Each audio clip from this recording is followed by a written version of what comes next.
epístola de Pedro, primeira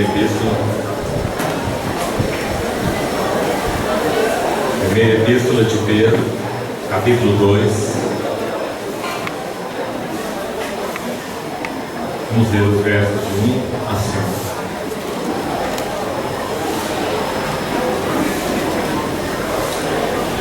Despojando-vos, portanto, de toda maldade e dolo, de hipocrisias e invejas, e de toda sorte de maledicências, desejai ardentemente, como crianças recém-nascidas, o genuíno leite espiritual, para que por ele vos seja dado crescimento para a salvação, se é que já tendes a experiência de que o Senhor é bondoso, chegando-vos para ele a pedra que vive, rejeitada, sim, pelos homens, mas para com Deus eleita e preciosa. Também vós mesmos, como pedras que vivem, sois edificados casa espiritual, para serdes sacerdócio santo, a fim de oferecerdes sacrifícios espirituais agradáveis a Deus por intermédio de Jesus Cristo. Ainda no capítulo 5 da mesma epístola, versos de 1 a 5. Rogo, pois, aos presbíteros que há entre vós, eu, presbítero como eles, e testemunho dos sofrimentos de Cristo e ainda co-participante da glória que há de ser revelada. Pastoreai o rebanho de Deus que há entre vós, não por constrangidos, mas espontaneamente, como Deus quer, nem por sorte da ganância, mas por boa vontade, nem como dominadores dos que vos foram confiados, antes tornando-vos modelos do rebanho. Ora, logo que o Supremo Pastor se manifestar, recebereis a imarcessível coroa da glória. Rogo igualmente aos jovens, sede submissos aos que são mais velhos. Outros sim no trato de uns com os outros, cingivos todos de humildade. Porque Deus resiste aos soberbos, contudo aos humildes concede a sua graça. Vamos orar.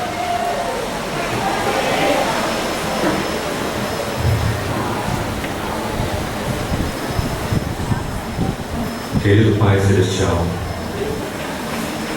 mais uma vez nessa manhã nós suplicamos Teu auxílio para a compreensão da Tua palavra.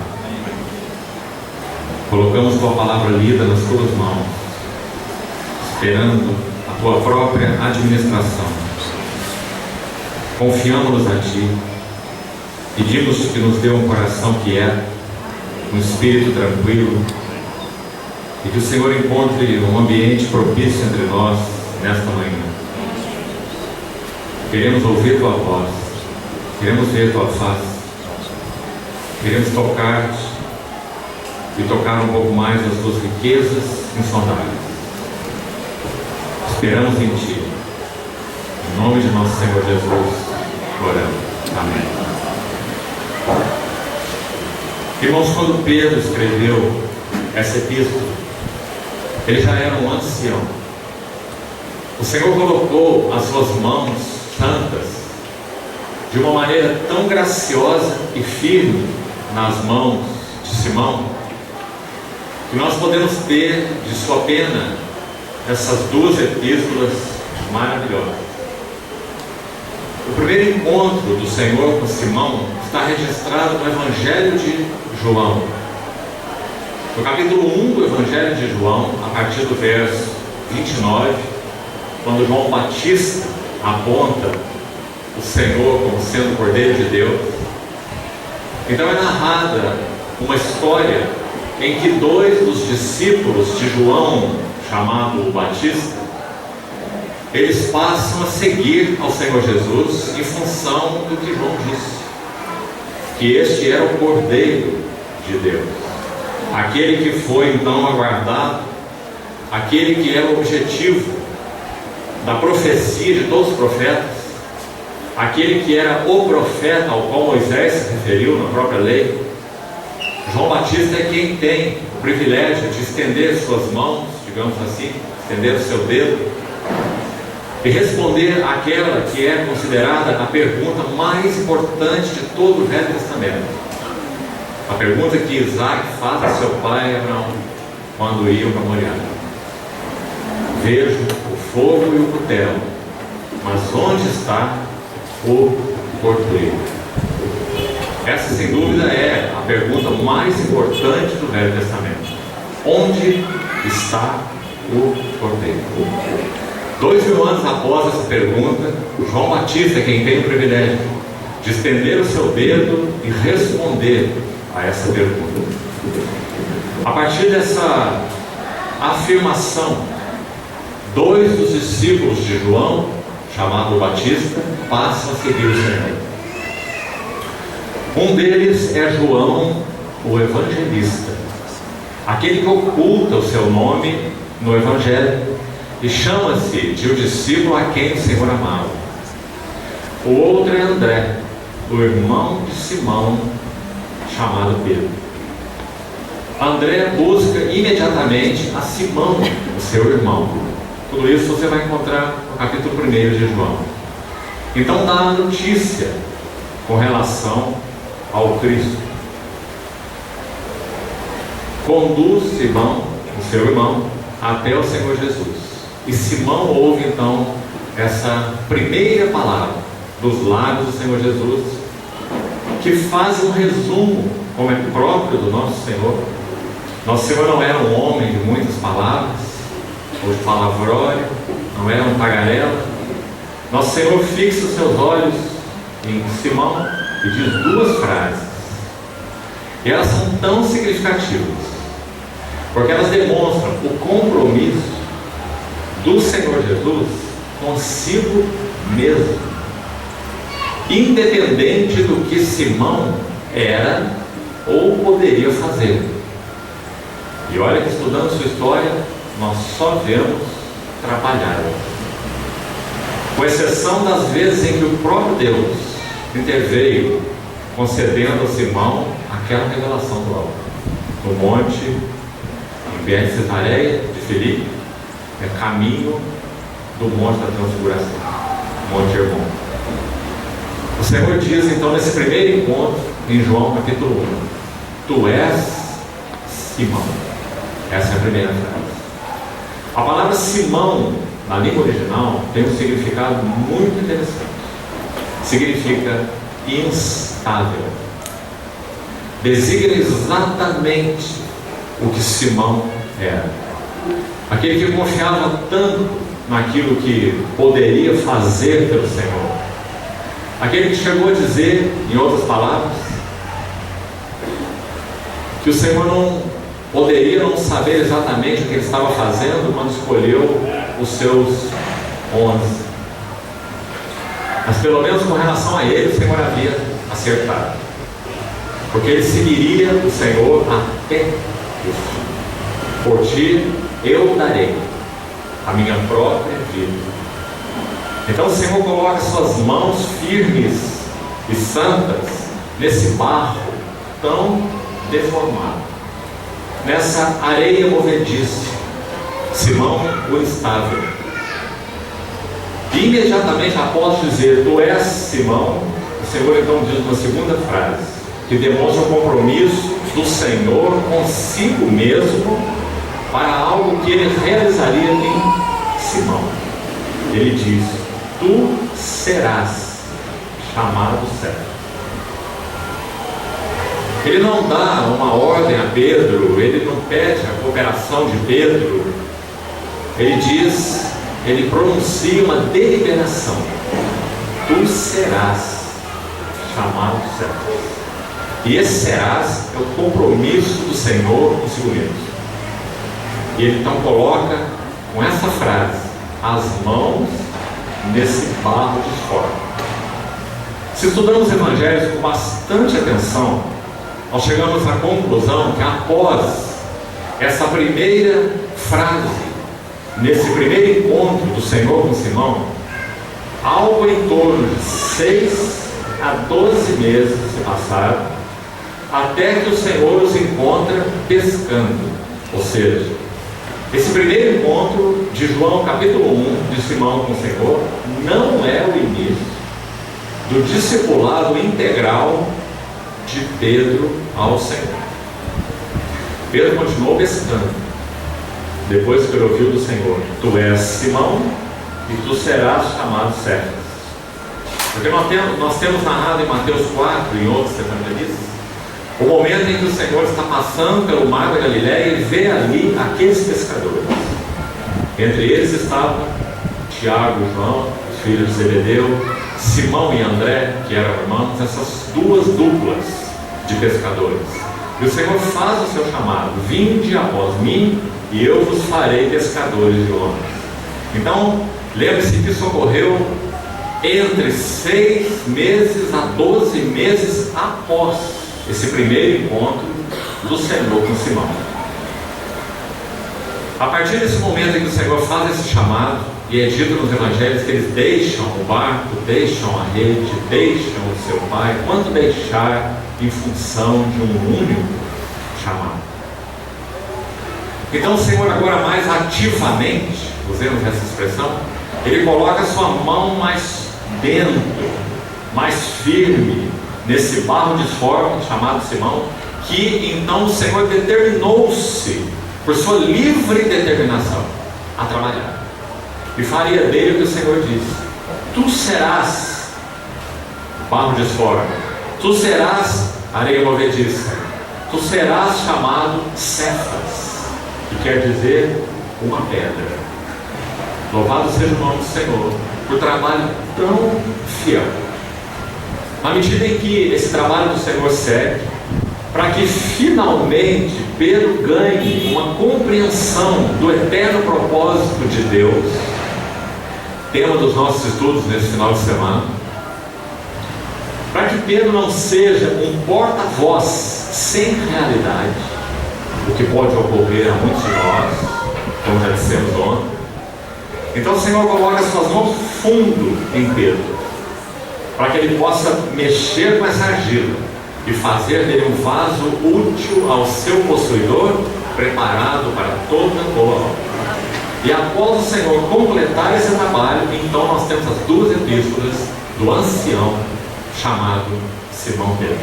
Duas epístolas maravilhosas, onde ele vai nos mostrar qual é a sua compreensão sobre o eterno propósito de Deus em Cristo Jesus. Nós já falamos, vamos entrar um pouco na história de Pedro, mas nós já falamos dando um passo aqui para o final, então voltamos, que basicamente a compreensão que Pedro teve do eterno propósito que Deus estabeleceu em Cristo Jesus, o nosso Senhor, é que Deus chamou elementos disformes para serem constituídos em pedras vivas, para serem justapostas e edificados uma casa espiritual. Se nós temos a escritura de propriedade de um terreno, pretendemos ali construir uma casa, então compramos os tijolos necessários e colocamos aqueles milheiros de tijolos naquele terreno de nossa propriedade. Temos garantida a posse, mas nós não convidamos ninguém a partir daí para ir ao nosso terreno e conhecer a nossa casa, porque nós temos já a escritura de propriedade, nós já temos as pedras necessárias, mas não temos nada edificado. Então Pedro compreendeu, agora como ancião, que quando o Senhor coloca suas mãos em alguém que Ele chama, Ele não coloca suas mãos apenas para que essa vida seja uma vida liberta do mundo, do pecado, do diabo, do inferno, mas Ele coloca suas mãos com vistas ao seu eterno propósito. E ele descobriu isso, baseado em um trabalho de mãos tão firmes, tão fiéis na sua própria vida. Pedro era aquele peixe que já estava seguro no anzol do molinete do nosso Senhor. Quanto mais ele se debatia, mais fisgado ele estava. E nosso Senhor recolhendo aquele grande peixe, até que finalmente esse trabalho estivesse completado. Se você já leu os evangelhos com cuidado, há fases marcantes desse discipulado de Pedro, várias, pelo menos 10 contatos pessoais, diretos do Senhor com Pedro. Você faria muito bem, particularmente os jovens, de fazer esse exercício e encontrar nessa passagem. Nós vamos adiantar a tarefa e já mencionar alguns lugares onde isso acontece, para que nós vejamos as mãos santas do Senhor trabalhando esse barro instável com vistas a um propósito eterno, o qual, como nós dissemos, ele compreendeu muito bem quando já era então um ancião. Lucas capítulo 5, nós temos mais um registro do encontro do Senhor com Pedro. O primeiro já citamos, João capítulo 1, a partir do verso 35, você vai encontrar esse primeiro encontro do Senhor com Pedro. Depois nós temos aquele chamamento que também já citamos, em Mateus capítulo 4, por exemplo, quando o Senhor diz: vinde após mim, eu vos farei pescadores de homens. Então ali, como já dissemos, abandonam o barco, abandonam o rei, abandonam o seu pai e vão seguir agora integralmente ao Senhor, em tempo integral. Então o Senhor agora colocou essas mãos em tempo integral nesse barco chamado Pedro. Então nós temos Lucas 5, você abriu aí um texto maravilhoso, quando eles estão realizando o trabalho de pesca, e então o Senhor dá uma ordem para que eles lançassem a rede à direita do barco.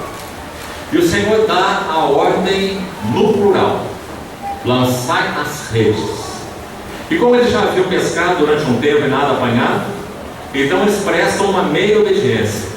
Eles lançam uma rede apenas. E aquela rede, os irmãos conhecem o relato, se enche de peixes, o barco estava quase a afundar, tiveram que pedir socorro.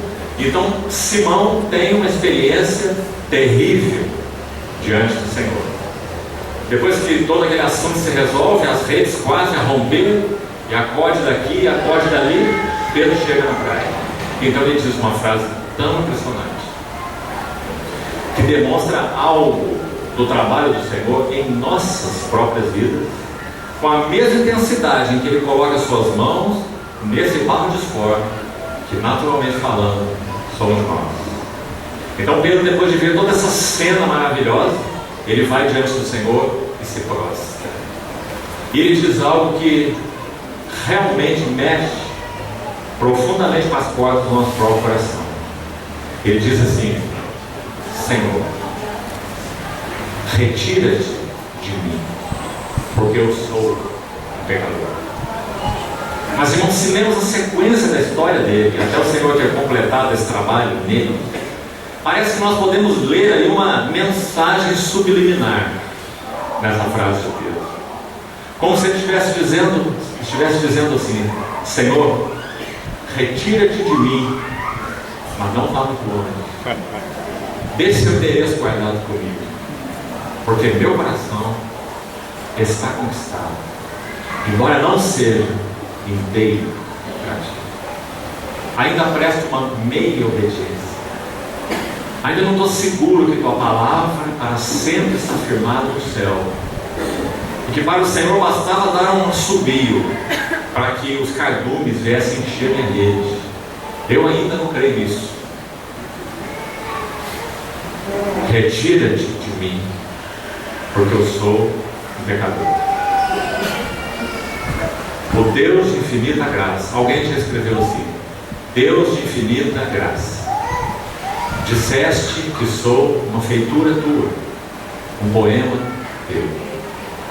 Fascina-me ver-te escrevê-lo, explorando os abismos do meu nada, como fogo. E embora me sinta intimidado pela tua luz, ver-me conquistado pelo teu calor. Fascina-me saber que o escreves ouvindo o teu próprio coração e não o meu.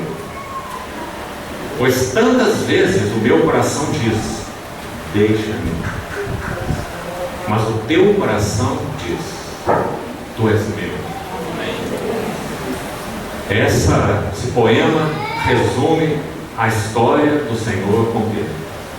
O coração do Senhor disse: tu és meu, tu serás chamado Cefas. E o Senhor não retiraria as suas mãos desse barro de discórdia. Retira-te de mim, porque eu sou o pecador. Então, em João capítulo 6, nós temos mais uma ocasião da história do Senhor com Pedro. Quando o Senhor multiplicou os pães, e já que ele não era um milagreiro, mas cada milagre que ele fazia era para dizer respeito a algo da sua gloriosa pessoa e da sua gloriosa obra. Todos os seus milagres são sinais. Então, após multiplicar o pão, ele vai dizer que ele é o pão da vida. Então, mediante esse duro discurso, é dito em João 6, você localiza aí os versículos, final do capítulo 6 de João, que aquele discurso foi considerado muito duro por aqueles que o ouviram. E é dito ainda mais que, à vista desse discurso, muitos se escandalizaram e já não andavam mais com o Senhor. Então o Senhor se volta para os seus discípulos, todos, e diz: vós também quereis os retirar? Então nós temos mais uma intervenção de Deus em Simão. Então é ele quem profere aquelas palavras no final do capítulo 6 de João: para quem nós iremos? Então você vê o seu coração amarrado, conquistado, mas ainda dividido. Parece que essas duas coisas não combinam, não é? Mas na verdade é assim com todos nós. O Senhor também tem conquistado os nossos corações. Nós sabemos, nós já ouvimos em nosso coração: tu és meu. Mas também reconhecemos que ainda há escolhas em nosso coração. Ainda há coisas que partem, que têm origem em emoção, mas que nós achamos que é espiritual. Isso é escolha. Há coisas que começam na alma, mas nós achamos que começou no espírito. Então nós precisamos que a espada vá mais fundo e divida alma de espírito e sonde os pensamentos e as motivações do coração. Que lindo trabalho! O Senhor faz isso por aquela espada afiada que sai da sua boca, como é descrito no livro do Apocalipse, que é a sua palavra viva e eficaz. E Ele está fazendo isso com Pedro. Então, quando Pedro ouve esse discurso do Senhor duro, você não precisa ter nenhuma dúvida que, assim como os outros, Simão também não compreendeu nada do que o Senhor estava falando. Foi duro para os outros e foi duro para ele. O que o Senhor quer dizer com isso? Comer sua carne, beber seu sangue, está à beira do insuportável. Duro é esse discurso. E muitos se escandalizaram. Então, quando o Senhor faz essa pergunta, a intervenção do céu na vida de Simão, e ele vai dizer: Senhor, para quem nós iremos? Só tu tens as palavras da vida eterna, e nós temos crido. Veja essa expressão dele. A palavra crido, lembre-se, na língua original, ela fala de uma união. Sempre o crer aponta para a união. A ideia é de lançar-se sobre. A ideia é de lançar-se em confiança a outro. Esse é o significado de crer. Por isso aponta para a união. Senhor, nós já nos lançamos em confiança a Ti. Já deixamos barco, já deixamos rede, já deixamos nosso pai. Nós temos crido e nós temos conhecido que Tu és o Santo de Deus. Então Pedro está amarrado, mas Pedro é dividido. Então nós temos ainda mais uma ocasião. Monte da Transfiguração. Estamos citando apenas algumas delas. Agora vamos lá para Mateus 17 ou para Lucas 9. O relato do Monte da Transfiguração. Quando eles estão a caminho desse monte, lá está Pedro de novo no meio de todos os 12.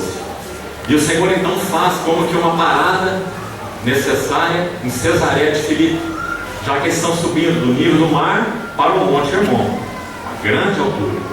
Então eles passam por esse caminho.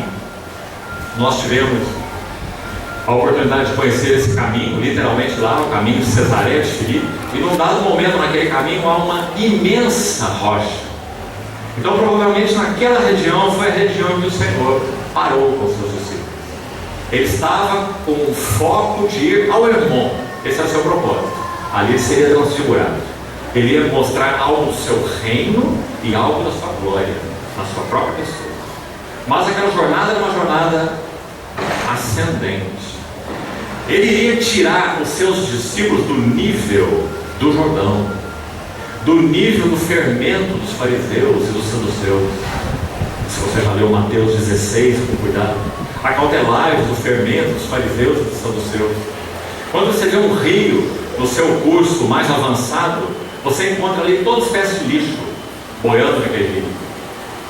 Nosso Senhor estava no nível do Rio Jordão, circundado pelo fermento de fariseus e de saduceus, e dizendo aos seus discípulos: acautelai-vos deles, eles não têm a sã doutrina, eles não me conhecem. Acautelai-vos do fermento desses religiosos, fariseus e saduceus. Mas ele faz mais do que isso. Ele não apenas pede aos seus discípulos se acautelarem, veja, mas ele toma os seus discípulos e começa uma jornada ascendente. O que ele quer fazer? Ele quer mostrar para eles o que é o reino e o que é a glória, a sua própria pessoa. Então ele os tira do nível da planície para levá-los ao nível do irmão. Só que no meio do caminho tem uma parada. A jornada é longa, cansativa. Então eles param em Cesareia de Filipe, as bandas de Cesareia de Filipe, onde está aquela grande rocha. Então ele faz aquela pergunta que é das maiores perguntas do universo: quem diz o povo ser o Filho do Homem? Então ele ouve as respostas que nós já sabemos. E ele faz uma segunda pergunta, agora mais específica: e vós? Quem dizeis que eu sou? É uma pergunta tremenda, irmão. E de novo uma intervenção do céu. Então Pedro vai dizer assim: tu és o Cristo, o Filho do Deus vivo. Ele não diz tu és um Cristo, como se Cristo pudesse estar em Buda, Krishna ou qualquer outro. E agora esse mesmo Cristo, é isso que ensina essa seita, que há um princípio impessoal chamado princípio crístico, e ele se manifestou em diversos iluminados na história da humanidade. Então esse Cristo estava em Buda, esse Cristo estava em Krishna, esse Cristo estava em Confúcio e diversos outros chamados mestres. Mas quando Pedro olha para Jesus Cristo de Nazaré, ele não diz tu és um Cristo, mas ele diz tu és o Cristo. Ou seja, não é uma possessão do Cristo em Jesus, é uma encarnação. Amém. Do Logos eterno de Deus, assumindo uma natureza humana e dando pessoalidade a ela. Amém. Esse é Jesus de Nazaré. Amém. O Cristo. Amém. Cristo e Jesus são inseparáveis. O Cristo é Jesus. Amém. E não há nenhum outro Cristo que não seja Jesus de Nazaré. Amém. Tu és o Cristo, o Filho do Deus vivo. Amém.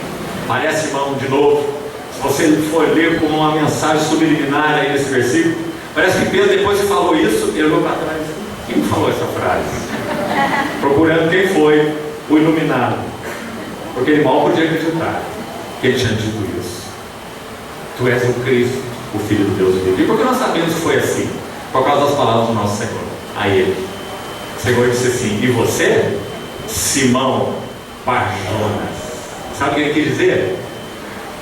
Para usar uma figura simples, talvez quase metade dos moradores, dos habitantes da Palestina naquele tempo se chamava o Simão.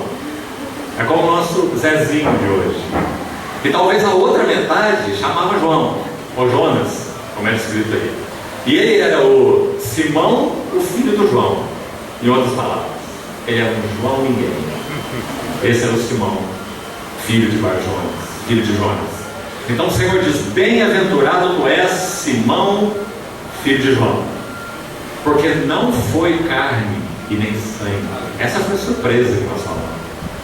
Não foi Pedro que raciocinou bem, pensou bem e chegou à conclusão: tu és o Cristo, o Filho do Deus vivo.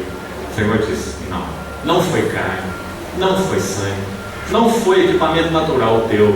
Você foi, nesse exato momento, objeto da revelação do Pai. Não foi carne nem sangue quem te revelou. O assunto aqui é de revelação. Mas o meu Pai que está nos céus. Então, já agora, depois de ter caminhado 3 anos com o Senhor, Ele vai dizer, Ele vai ouvir essa palavra tão maravilhosa, que obviamente se aplica a cada um de nós. Está aí mais um discipulado que é discipulado padrão. Não é à toa que o nome de Simão Pedro é o primeiro citado em todas as listas dos apóstolos nos evangelhos. Veja todas as listas deles. Você vai ver que Simão Pedro é o primeiro, porque o discipulado dele é um modelo do nosso discipulado. Então, ele vai ouvir do Senhor: também eu te digo, tu és uma pedra, e sobre esta rocha, lembre-se daquela rocha, eles estão no caminho de Cesareia de Filipe. Uma rocha imensa está naquele caminho. Sobre essa rocha, pedra, eu edificarei a minha igreja. Ele ficou tão claro sobre isso, que quando o ancião escrever na sua epístola, ele vai dizer: Ele é a rocha que vive, rejeitada sim pelos homens, mas para com Deus eleita e preciosa. Escrevendo ainda a sua epístola, ele vai dizer assim: nós estivemos com ele no Monte Santo, e ouvimos aquela voz vinda da glória excelsa. Olha o nome que ele usa: glória excelsa. Quando aquela glória excelsa lhe foi dita aquela mensagem: tu és o meu filho, o meu eleito. Deus testifica a respeito disso tudo, porque agora está tão claro quando ele escreve então as suas epístolas. Então, mais um encontro do Senhor com Pedro. Pedro foi objeto de uma revelação que, sem dúvida, dividia sua história em 2. Agora, pela revelação do alto, ele sabia muito bem quem era aquele que ele estava seguindo. Só que ele não tinha um coração integral para com aquele que o chamou. Mas ele não sabia. Ele achava que tinha. Então, mais um evento. Marcos 14. Nosso Senhor agora está no Getsemane. Ele está na hora mais angustiante da sua vida. Irmãos amados, ele é homem, totalmente homem. Ele nem mesmo teria habilitação em si de si, por si mesmo, para oferecer-se na cruz do Calvário.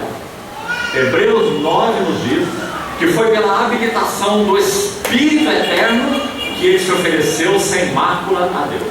Ou seja, toda a vida do Senhor Jesus, que foi concebida pelo Espírito, também foi vivida na habilitação do Espírito, até mesmo para que ele se entregasse na cruz do Calvário. E humanamente falando, temos que concordar com a maioria dos estudiosos que aquilo que o Senhor Jesus experimentou no Getsemane beirou uma síncope. Ou seja, a sua natureza humana poderia ali mesmo, como homem, ele poderia ter falecido no Getsemane, porque ele entrou em um estado de convulsão interior tal, você nunca viu ninguém suando gotas de sangue. Esse fenômeno, descrito na fisiologia médica, retrata a possibilidade de alguém fazer isso mediante uma extrema agonia. Em função dessa extrema agonia mental, interior, esses vasos mais superficiais se dilatam, os capilares mais fininhos aqui da fronte, e então eles dão passagem a hemácias, e aquele suor se torna um suor rosado, um suor avermelhado. Nosso Senhor suou gotas, como disse. Quando então o Getsemane ele disse: a minha alma está profundamente angustiada até a morte. E sabe o que ele faz? Como homem, ele chama 3 dos seus mais chegados, Pedro, Tiago e João. Sabe o que ele esperava deles? Companheiros. Sabe o que ele teve? Nada. E quando ele se afastou deles, como que um tiro de pedra para orar, ele os achou 3 vezes dormindo. E numa das vezes ele fala especificamente a Simão. Sabe onde isso está? Marcos 14. Sabe por quê? Porque João Marcos escreve seu evangelho baseado nas informações de Simão Pedro. O evangelho de Marcos pode ser chamado de o evangelho de Simão Pedro. Há palavras que são especificamente, tecnicamente, do uso de pescadores, várias delas. As informações passadas a Marcos para escrever o seu evangelho são de Pedro. Então só Marcos vai registrar, porque Pedro sabe que naquele momento tão íntimo, onde estava só o Senhor e Pedro e Tiago e João, então é só Pedro que pode contar essa história, além de Tiago e de João. Tiago não tem nada a ver com o evangelho de Marcos, João não tem nada a ver com o evangelho de Marcos. João tem o seu evangelho. Quem está por trás do evangelho de Marcos é Pedro. Então Pedro sabe que numa das vezes em que o Senhor volta daquela oração, ele então diz assim a ele: Simão, tu dormes? Simão, tu dormes? Nem uma hora pudeste vigiar comigo? A fraqueza de Pedro, as mãos firmes do Senhor e a fraqueza de Pedro são expostas de uma maneira tão impressionante nesse versículo. Pedro não conhecia o seu coração. Quando o Senhor chamou esses 3 companheiros, era para que ainda mais ficasse claro para eles quem eles eram em si mesmo. Por outro lado, nosso amado Senhor, homem como ele era, estava trazendo para junto de si a única coisa que ele tinha. Aqueles que no meio de tanto escândalo que encontraram nele, tanta decepção de muitos, ele ainda tinha o seu Simão, o seu João, o seu Tiago. E ele chamou para perto de si, mas ele não encontrou nada neles. Mas isso não o decepcionou. Suas mãos fiéis continuaram trabalhando nesse passo. Até que ainda um pouco mais tarde, nosso Senhor já está agora dentro da casa do sumo sacerdote. E ele já está manietado. Ele não pode mais ser tocado pelos seus discípulos. Pedro é esse aí. Está com seu coração amarrado ao Senhor, mas é tão dividido. Então ele como que não sabe o que faz, mas ele quer estar com o seu Senhor. Ele quer ver o seu Senhor. Então ele encontra um salvo-conduto através daquela criada que conhecia João, que dá passagem para que Simão entre no pátio da casa do sumo sacerdote. E nosso Senhor já está lá dentro sendo julgado, e Pedro uma expectativa tremenda. Estava frio, estava quentando fogo. Então naquele braseiro ele diz que ele não conhece o seu Senhor, não conheço este homem. Então aquela criada numa última vez insiste, dizendo: o seu falar te denuncia, nós mesmos sabemos que você é um deles. Então ele finalmente, na terceira vez, ele pragueja. E de novo é só Marcos que registra o seu praguejar. Marcos 14:71. Ele não apenas negou o Senhor, mas ele praguejou. E a palavra ali no original é anatematizou.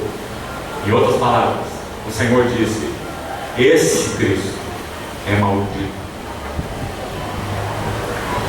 Ele proferiu um anátema ao Senhor. Então nosso Senhor sai da sua arguição pelo sumo sacerdote e ele olha Pedro de longe. Ninguém mais pode se aproximar dele, ele está preso.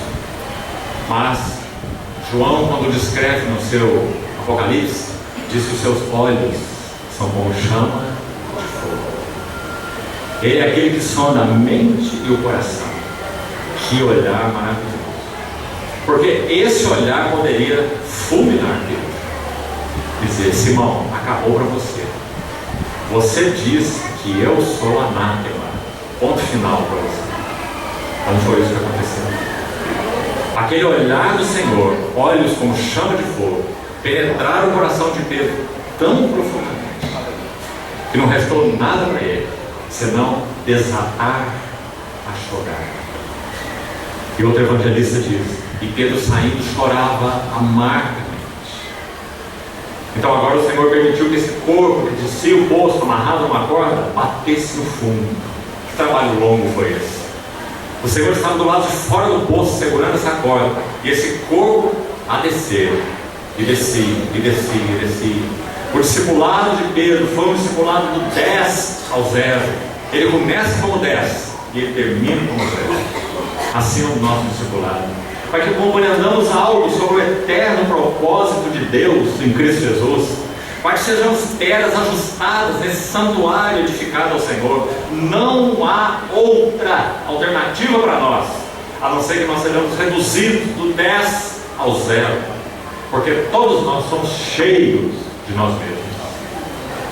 Então o Senhor trabalhou o Pedro de tal forma que esse corpo foi descendo o poço, e descendo o poço, e agora ele bate no fundo do poço e sai chorando amargamente. A atitude de Judas, quando vendeu o Senhor, foi se suicidar, porque ele não pertencia ao Senhor, ele era o filho da perdição. Pedro poderia ter seguido o mesmo caminho que Judas. Os dois fizeram coisas terríveis. Um vendeu o Senhor, o outro disse que o Senhor é um anátema. Não há nenhuma diferença entre os dois, nenhuma. A diferença é que Pedro teve sobre ele colocadas as mãos do Senhor, e Judas não. Isso fez a diferença entre os dois. O Senhor escolheu Simão, e o Senhor não escolheu Judas. Isso só cabe à sua própria determinação e graça. E nós só podemos nos deslumbrar diante dele e dizer: muito obrigado, Senhor, porque o Senhor também colocou suas mãos sobre mim. Não fostes vós que escolhestes a mim, eu vos escolhi a vós, e vos designei para que vades e deis fruto, e o vosso fruto permaneça. Louvado seja o nosso Senhor. A soberania eletiva de Deus, assim ele fez. Então, baseado nela, Pedro entrou num desespero completo, e ele sim poderia ter se suicidado, mas ele não faria isso, por causa das mãos que estavam sobre ele. Mas ele perdeu o propósito. Como nós sabemos? Se você gosta de pescar, não tenho nada contra pescaria, mas Pedro, quando perdeu o propósito, foi pescar. Então é dito em João 21, nesse seu vazio, nesse seu desespero. E interessante que o Senhor ressurreto já tinha se manifestado uma vez dentro de um quarto fechado onde estava Simão. Já havia tido um encontro prévio, só que nenhuma palavra trocada entre o Senhor e Simão. O Senhor se manifestou aos seus discípulos, disse: paz seja convosco. Simão estava lá, mas não houve nenhum interlóquio entre ele e o Senhor, nada. Então o desespero do seu coração continuava. Ele não tinha nada a fazer, senão: eu vou pescar. Era só o que ele sabia fazer. E como ele naturalmente tinha um outro problema, não era uma virtude, era um problema. Ele era um líder nato. Esse era outro problema de Pedro. Ele era o que nós costumamos chamar hoje de carismático. Sabe? Aquela pessoa carismática que ganha o coração de todos. Esse era o Simão Pedro. Quando ele disse: eu vou pescar, ele carregou mais 6. E todos foram para o mar da Galileia. São 7 com Simão Pedro. Você vê a liderança dele? Pescar a noite toda no lago de Genezaré, um lago maravilhoso, abundante de peixe, muito mais de 2 mil anos atrás do que hoje, né? E lá estão os profissionais pescando, mas eles nada apanharam. Por quê? Porque as mãos do Senhor estavam sobre ele. Ele não poderia mais voltar ao que ele era. Ele não poderia mais voltar à sua história passada. Ah, eu sei muito bem pescar, essa é a minha tarefa, sou profissional. Então ele voltou-se para lá e nada apanhava. Então uma cena gloriosa só podia ser provida pelo Senhor. foi provida para Pedro. Um homem comum, um transeunte à primeira vista, está lá na praia. Eles nem se dão conta dele. Eles estão tentando ver se pega pelo menos um peixinho. Para 6. Peixinho para dividir para 6. E então alguém grita lá da praia: filhos, filhinhos, tens aí alguma coisa de comer? E eles disseram: nada. Por que eles disseram nada? Porque eles estavam fora do propósito designado de Deus para eles. Mas o propósito designado de Deus para eles não foi alterado. Porque eles estavam fora. O fiel Senhor os iria trazer para dentro uma vez mais. Então, depois que ele disse: filhos, tem que sair algo de comer? Nada. Lançai a rede à direita do barco e achareis. E nesse barco está João. João é um daqueles que é aquele que reclinava sua cabeça sobre o peito. Então é João quem identifica aquela voz. Um detalhe importante, um detalhe de intimidade. Então João, lá no barco, o barco estava a 90 metros da praia, uma boa distância. Então João, lá dentro do barco, diz assim: é o Senhor. E quando João diz é o Senhor, Pedro tem uma taquicardia. E lá diz que eles estavam desnudos. Então ele rapidamente toma algo ali que estava mais perto dele, cinge-se para que não vá para a praia nu e pula do barco na água. Ele nem pode esperar que o barco caminhe 90 metros. Quando ele chega na praia, preste atenção. Pela primeira vez, Pedro não abre sua boca.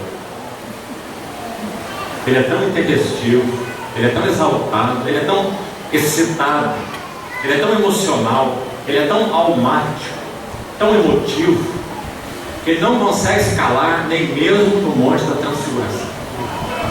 Aquela cena de glória, ainda está lá o Simão dando seus conselhos. Ó mestre, quão bom estarmos aqui, façamos 3 tendas e etc. Sem saber o que dizer. Agora ele chega àquela praia e não abre sua boca. Sabe, irmãos, se conhecemos bem a história de Simão, esse é o maior indicativo que ele foi levado ao céu. A sua boca se fechou. Quanto mais o Senhor intensifica seu trabalho em nós, mais prudentes nós somos no nosso falar. Quanto mais rápido nós somos no falar, mais tolos nós somos. Aquele que não refreia sua língua é tolo, e o que refreia sua língua é um perfeito varão, capaz de refrear também todo o seu corpo. Pedro era um tagarelo, mas agora o tagarelo não tem palavras, porque quando ele chega na praia, ele vê uma cena maravilhosa. Primeiro, ele vê um prazer.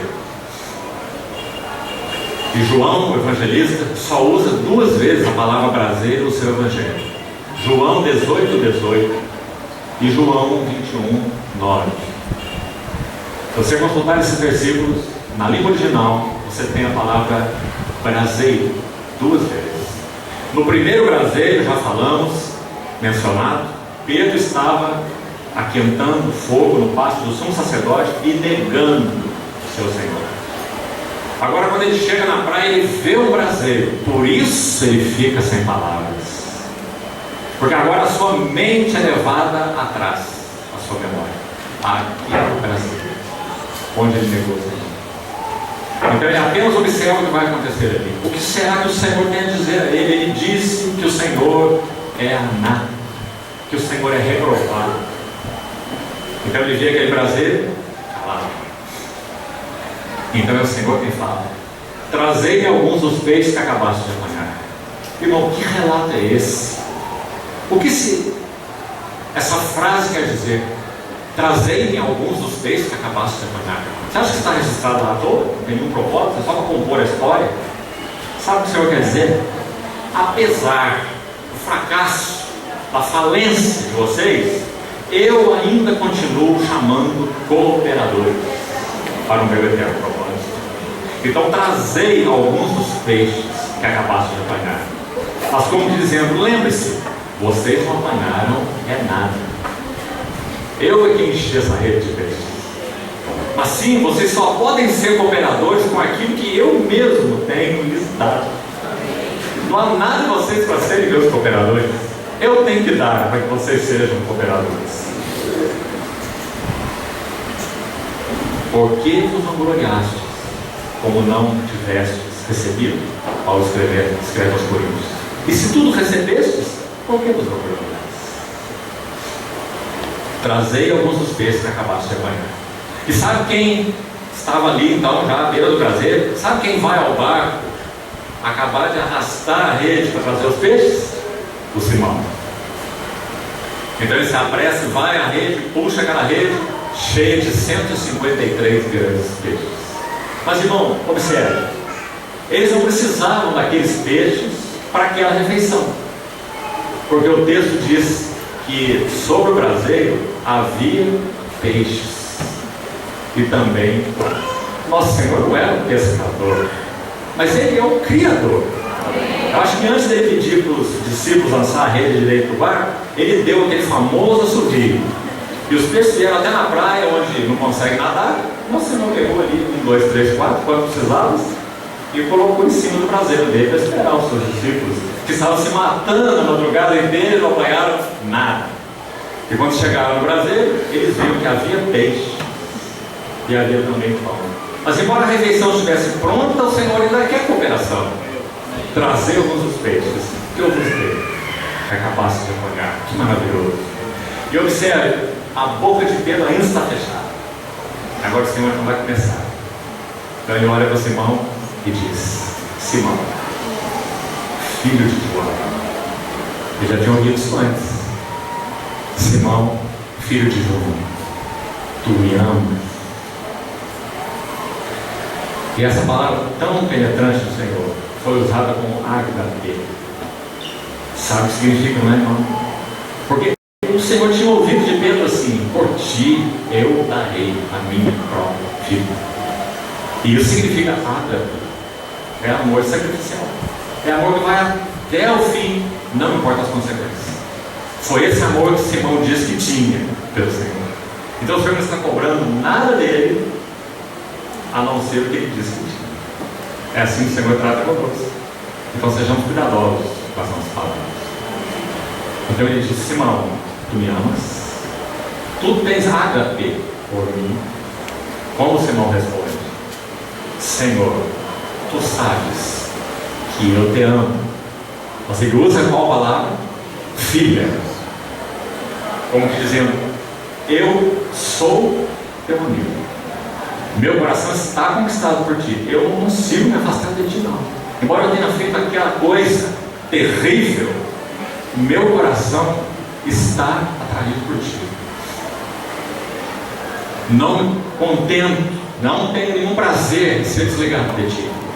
Filéu, amor de companheiros. Então o Senhor faz a pergunta a segunda vez: Simão, tu me amas? E o Senhor usa de novo a ágape. E Pedro responde de novo com filéu. Mas a terceira vez é diferente. Na terceira vez esse é o Senhor, que já, como falamos, meteu o seu dedo na argila disforme, e Ele vai fazer o seu vaso. Amém. O vaso útil ao seu possuidor e preparado para toda boa obra. Nós ouvimos lá nas suas duas epístolas tão maravilhosas. Que vaso maravilhoso o Senhor fez a partir do barro disforme. Então, na terceira vez, o que esse Senhor faz? Nosso Senhor, como sempre, Ele vai descer ao nível que Ele possa nos alcançar. Sabe como Paulo chamou isso? Fiz-me fraco para com os fracos, para de alguma maneira ganhar alguns. O Senhor sabe que nós não podemos subir por uma escada espiritual para chegar ao seu nível. Nunca. Foi por isso que a nossa salvação começou quando o Verbo eterno, celestial, se fez carne. e habitou entre nós, cheio de graça e de verdade. Ele fez uma trajetória para baixo, porque nós nunca poderíamos fazer para cima. Então, ele disse: Pedro, tu tens filéu por mim? Descendo ao nível de Pedro. E Pedro confirmou: Senhor, tu sabes todas as coisas, e tu sabes que eu te amo. E lembre-se que nas 3 perguntas, o Senhor acrescentou: apacenta os meus cordeiros, pastorei as minhas ovelhas. Usando uma palavra na língua original que significa ensinar, dar alimento, ensinar, e usando uma outra palavra também, que na língua original significa colocar a ovelha no colo para cuidar dela, o trabalho do pastor. Então o Senhor disse: alimenta e cuida, toma no colo os meus cordeiros. Pedro escreveu sua primeira e sua segunda epístola por causa dessa palavra do Senhor.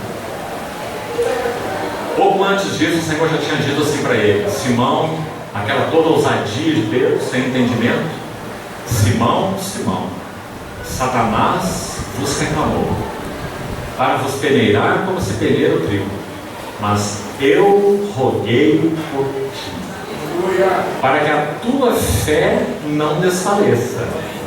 Veja, irmão, onde está o segredo? Ele é o sumo sacerdote que vive para interceder por nós. Eu roguei por ti para que não desfaleças. Mas o Senhor continua: tu, porém, quando te converteres... Olha que palavra interessante do Senhor para Pedro. Pedro até aí não era convertido? Todo coração não. Tu, porém, quando te converteres, fortalece os teus irmãos. Ele escreveu suas 2 epístolas nesse propósito. Ele disse assim: eu venho despertar com lembranças a vossa mente esclarecida. Como que dizendo, para dizer para vocês quem vocês são. Vocês são os eleitos de Deus na dispersão, aqueles que foram predestinados para a aspersão do sangue de Jesus Cristo, aqueles que são guardados. Irmão, sabia isso tão bem na história dele. Vocês são guardados pelo poder de Deus. Ele aprendeu isso na sua história, que ele não poderia se guardar, que ele era um tolo, um inútil, um fraco. Então ele diz: vocês são guardados como ele, pelo poder de Deus, mediante a fé, para aquela salvação preparada para revelar-se no último tempo. Que maravilha isso! Ele está mostrando qual o entendimento dele do propósito eterno de Deus, como falamos. Mas irmão, ele aprendeu isso não na teoria, não lendo livros. Ele aprendeu isso na sua relação direta. Essa mão entrando nessa massa, nessa argila e moldando esse vaso. Então, no versículo 8 desse primeiro capítulo, 1 Pedro 1:8, abra sua Bíblia, por favor, nesse capítulo, 1 Pedro 1:8. Depois de falar sobre o valor da vossa fé, uma vez confirmado, mais precioso que o ouro perecível, mesmo apurado por fogo, reduz de louvor, glória, honra, na revelação, Apocalipse, é a palavra aqui, se referindo à manifestação futura do Senhor, a revelação de Jesus Cristo, a quem, não havendo visto, há mais. Essa frase é muito especial para Pedro, sabe por quê? Porque ele viu o Senhor, ele caminhou com o Senhor 3 anos e meio, e agora ele escreve para aqueles que não viram o Senhor. Então ele está vendo o milagre dessa graça eletiva, soberana de Deus, agindo na vida daqueles que eram ímpios, os guardando debaixo do seu poder, preparando-os para uma salvação reservada para revelar-se no último tempo, guardados pelo seu poder, tendo esse maçarico de Deus, como falamos, sendo aproximado deles para apurar sua fé, exatamente o que aconteceu com Pedro, uma fé dividida, uma fé parcial. Então ele disse: a vossa fé está sendo apurada pelo sofrimento. Ele entendia bem do sofrimento, não é? Na sua própria história. Então ele está dizendo: o resultado disso tudo é louvor, glória e honra no Apocalipse de Jesus Cristo, a revelação de Jesus Cristo. Então ele vai dizer: a quem não havendo visto, há mais. É uma história verdadeira. Certa vez eu comentei com os irmãos de uma jovenzinha, uma adolescente, que vivia uma vida muito linda diante de seus colegas. E As colegas ficavam muito intrigadas com aquela menina. Qual era o segredo dessa vida alegre, cheia de paz, firme? Então perguntaram a ela qual era o seu segredo, uma das suas amigas. Então ela abriu um pequeno coraçãozinho que ela carregava em uma corrente, que ela levava no seu pescoço, e esse coraçãozinho era como um porta-joias pequeno. Então ela tirou esse coração do colar, abriu aquele coração, e lá dentro havia uma fita de papel. E nessa fita estava escrito: a quem não haver princípio, a mais. Irmãos, esse sempre será o segredo da nossa história com o Senhor. Esse sempre será o segredo de nossa vida triunfante. Sempre será o segredo de nossa paz. Sempre será o segredo de nossa vitória nele. A quem não havendo visto, a mais. Em quem não vendo agora, mas crendo, exultais, com alegria indizível e cheia de glória, obtendo o fim da vossa fé. Como essa palavra é importante nos lábios de Pedro, porque Pedro conhecia o começo da fé e o fim da fé. Ele conhecia, né? Ele conhecia aquele que é o autor e é o consumador da fé. Ele começou com uma fé que batia um joelho no outro, uma fé tremulante, e ele terminou com uma fé tão robusta, irmãos amados, que segundo a história agora e a tradição confiável, chegou a hora de Deus responder com a sua vida aquilo que o Senhor tinha dito para ele. Em João 21, quando você era moço, você cingia você mesmo e ia para onde você queria. Mas quando fores velho, outro te cingirá e te levará para onde não queres. E João, que entendeu o que isso significava, João vai escrever no seu Evangelho: isso disse o Senhor, significando o gênero de morte, que Pedro iria morrer para glorificar a Deus. Ele seria cingido e levado à morte. E foi exatamente isso que aconteceu na história. Mas houve um detalhe importante. Quando Pedro foi cingido e levado para ser exatamente crucificado, que coisa interessante essa. Os caminhos do Senhor para esse discípulo, a obra maravilhosa do Senhor nesse que era um covarde, arrogante, pretensioso, que achava que era muita coisa, não sendo nada. Ele foi cingido e levado para ser crucificado, já como um ancião. Porque a história vai nos dizer, a história vai nos dizer que ele disse: crucifiquem-me de cabeça para baixo, porque não sou digno de morrer como morreu ele mostrou. Que obra maravilhosa! Louvado seja o Senhor pela vida do seu servo. E sabe o que ele vai nos dizer no seu epístolo? No capítulo 2, nós vemos os versículos de 1 a 5. Ele vai buscar como que resumir o entendimento dele desse propósito de Deus. E porque ele sabe, ele conhece tão bem o trabalho do Senhor numa vida como a dele, então ele vai dizer assim: primeiro, com relação a ele, ele é a rocha que vive. 1 Pedro 2,4. Ele é a pedra que vive, rejeitada sim pelos homens. Lembre-se, inclusive por ele, Pedro, o Senhor foi rejeitado.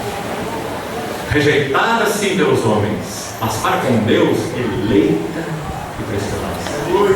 Agora então ele vai descrever o mistério da graça soberana de Deus. E ele vai dizer: assim como ele é essa pedra eleita e preciosa para Deus, também vós mesmos. Olha aí o versículo 5 do capítulo 2. Também vós mesmos, como pedras que vivem. Sabe o que ele está dizendo? Reproduzindo com suas palavras as palavras do Senhor. Tu és Simão, o nome dele não era Pedro, o nome dele não era Cefas, o nome dele era Simão. Simão, filho de Jonas. O Senhor mudou o seu nome, porque o Senhor ia reproduzir nele um outro caráter. Que caráter? O caráter da rocha, o caráter da pedra. Tu serás chamado Cefas, que quer dizer uma pedra. Então ele vai dizer: também vós mesmos, como pedras que vivem. Mas ele não para aí. O propósito de Deus não está cumprido aí. Então esse versículo 5 tão importante, talvez o mais central nessa carta quanto ao eterno propósito de Deus. Vós mesmos, como pedras que vivem, sois edificados. E aí também está falando de algo que ele compreendeu bem. Ele compreendeu que ele era dividido até dele mesmo. Ele não conhecia nem a si mesmo. Mas agora o Senhor, então, tendo colocado suas mãos na vida dele, usou aquela espada maravilhosa. A voz do Senhor é poderosa. A voz do Senhor quebra os cedros. A voz do Senhor faz dar cria às corças. Pedro era uma corça estéril, mas a voz do Senhor faz dar cria às corças. A voz do Senhor é majestosa. No seu templo, tudo diz ora. Então ele diz que o Senhor colocou essas mãos dele e essa pedra foi apurada a golpes. Assim como eram talhadas as pedras do templo, lá na pederneira, quando eram extraídas. Lembra-se? Elas não eram talhadas no templo, elas eram preparadas lá na pederneira. Isso fala de uma história de relação direta da rocha com as pedras. A pedra sacada da rocha, e ali as ferramentas trabalhavam sobre ela. E bate daqui, bate de lá, e corta daqui, e corta de lá. Então elas eram levadas para serem justapostas. Irmãos, queridos irmãos e irmãs, nós somos pedras que vivem, mas ainda há uma grande necessidade. Nós somos muito pontiagudos, somos cheios de arestas de emoção, arestas de pensamentos, arestas de desejos, de vontades, arestas do eu. Quantas arestas? Se nós não permitirmos que o Senhor tome a sua espada afiada de dois gumes e entre fundo nos nossos corações, essa é a sua maneira. John Owen, um dos maiores puritanos, disse que o que é glorioso a respeito da Bíblia é que hoje ela é o único meio tangível de Deus tocar os nossos corações. O único. Qual é o outro? Você conhece algum outro? Esse é o único meio tangível de Deus tocar diretamente os nossos corações. Por isso ele a tem preservado por séculos e séculos. Esse livro que sofreu a inimizade e a fúria de reis, de governantes, de ateus, de céticos, como nenhum outro livro. Mas ele está aí nas nossas mãos. Ele não contém a palavra de Deus. Ele é a palavra. Então nós nos dobramos diante dela, não somos juízes dela, ela é nosso juiz. Nós nos dobramos diante dela e pedimos: Senhor, julga-nos por meio da tua palavra, porque lâmpada dos nossos pés é a tua palavra, luz dos nossos caminhos. Tua palavra para sempre permanece firmada no céu. Passarão os céus, passará a terra, mas tua palavra não passará. Então essa é a espada afiada do Espírito. Então o Senhor colocou suas mãos assim, Pedro. Essa pedra foi talhada e ele está dizendo que a necessidade para as pedras vivas é a mesma.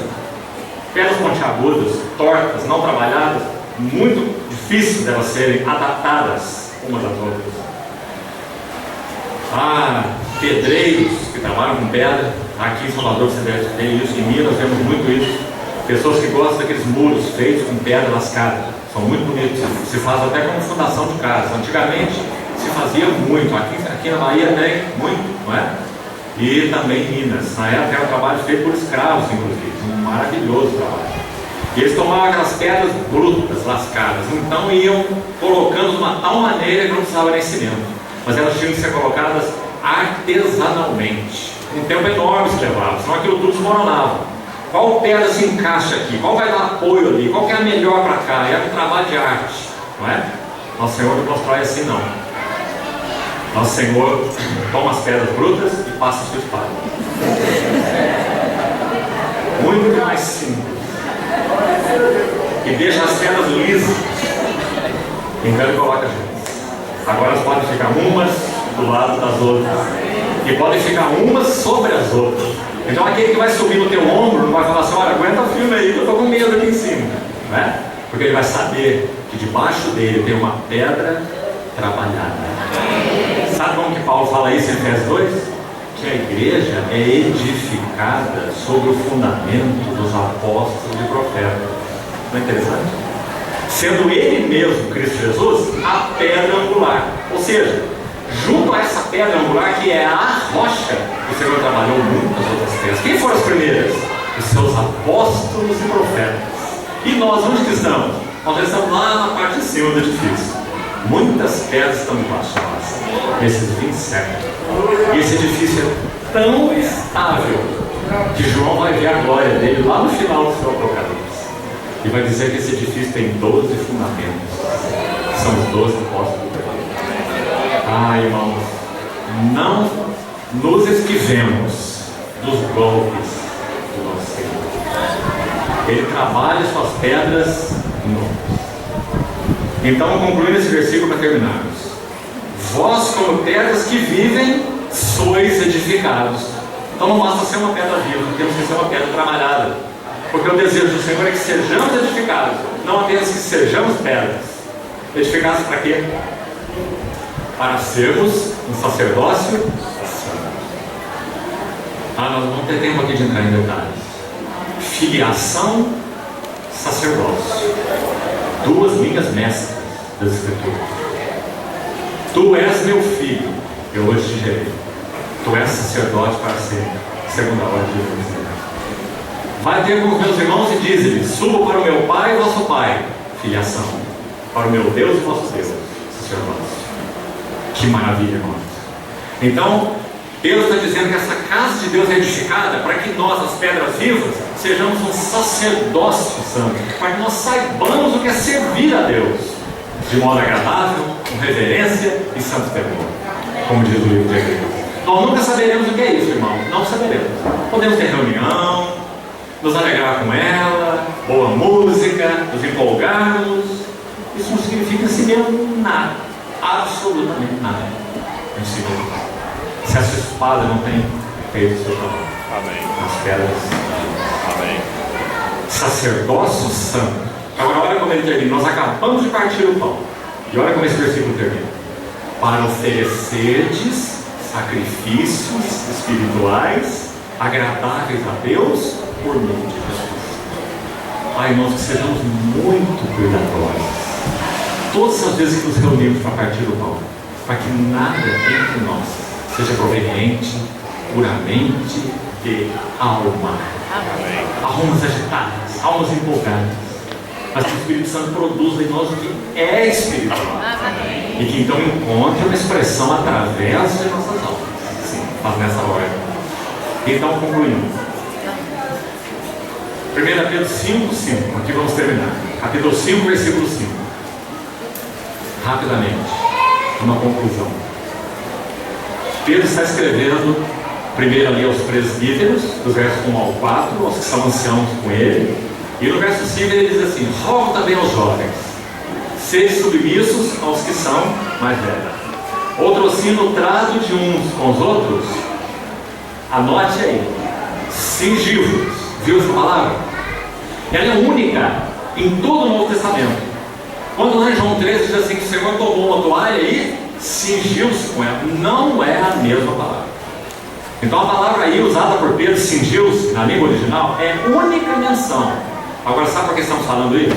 Sabe o que ela significa, irmão? É uma palavra específica usada para o avental do escravo. Note. Por isso que é tão particular. Pedro está dizendo assim: a única maneira de sermos um templo espiritual, de sermos um sacerdócio santo para Deus, de oferecermos sacrifícios espirituais agradáveis a Deus, é cada um de nós, no trato de uns com os outros, vestirmos um avental de escravo. Cingivos, essa é a palavra.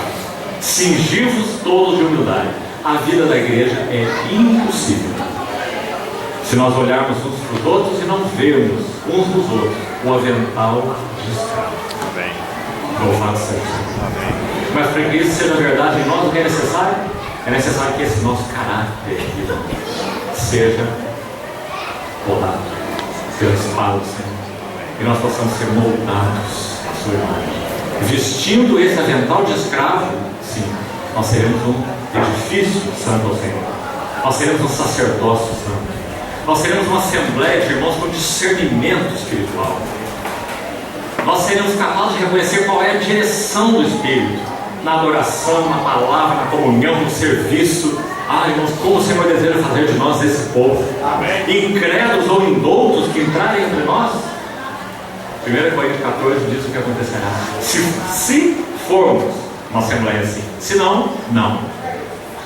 Se entrar algum incrédulo ou indouto no meio de vós, ele será por todos convencido e por todos julgado.